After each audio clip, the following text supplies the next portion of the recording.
His truth is marching on. Juneteenth, a day of celebration for millions across the U.S. Beginning in 1865, Juneteenth is the 19th of June every year and marks the enforcement of the Emancipation Proclamation in Texas. Texas was the most remote state from the Union at the time, and being so, it was difficult to project enough military power to enforce any mandate. The proclamation is often viewed as the end of slavery in the U.S., though that's not entirely accurate. Missouri, Tennessee, Kentucky, West Virginia, Maryland, and the southern parts of Louisiana were not affected by the proclamation. Those places would see the end of slavery a few months later in December with the passage of the 13th Amendment. Let's take a moment to look at General Order No. 3, which enforced the Emancipation Proclamation in Texas. Headquarters District of Texas, Galveston, Texas, June 19, 1865. General Orders No. 3. The people of Texas are informed that, in accordance with a proclamation from the Executive of the United States, all slaves are free. This involves an absolute equality of all personal rights and rights of property between former masters and slaves, and the connection heretofore existing between them becomes that between employer and hired labor. The freedmen are advised to remain quietly at their present homes and work for wages. They are informed that they will not be allowed to collect at military posts, and they will not be supported in idleness either there or elsewhere. By order of Major General Granger, F.W. Emory, Major A. General. These two paragraphs were all that were given to end slavery. They're dull, dry, and uninspiring. They're also nearly as politically brilliant as the Emancipation Proclamation itself. What these two paragraphs do is they free the slaves of Texas without issuing retribution against former slaveholders. Haiti had a few decades prior seen a slave uprising, which resulted in a casualty count roughly equal to half the Haitian population at the time.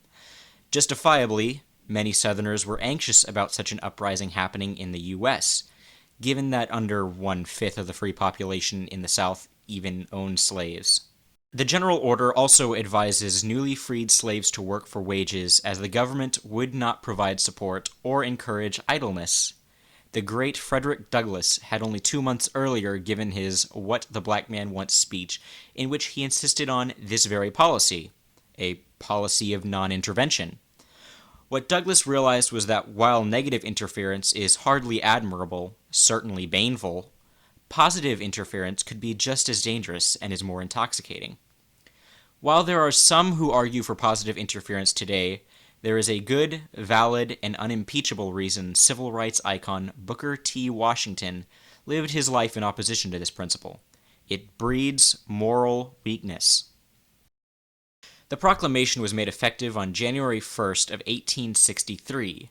The U.S. then recognized the freedom of slaves from most of the South, a handful of places excepted. The language is exceedingly dull. It's little more than a description of wartime necessity, which is a stroke of unrelenting brilliance. By avoiding fiery language and wrapping the freeing of slaves under a guise of wartime necessity, Lincoln defends this decision from pro-slavery actors remaining in the Union. It also softens the political blow to the South. The slaves were only freed because of the Southern Rebellion. Suddenly, Fort Sumter doesn't seem like such a good idea. The proclamation also recommends the newly freed slaves find gainful employment.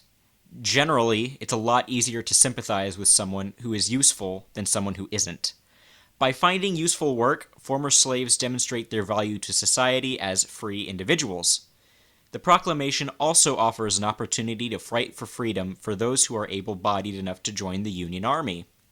By war's end, nearly 200,000 black men had served in the Union military. While the Emancipation Proclamation doesn't contain the fiery rhetoric, the lofty language, or the impassioned argumentation that a modern reader would desire, it's inarguable that the proclamation is unadulterated brilliance. This Juneteenth, let's take time to appreciate the prudence of the Emancipation Proclamation.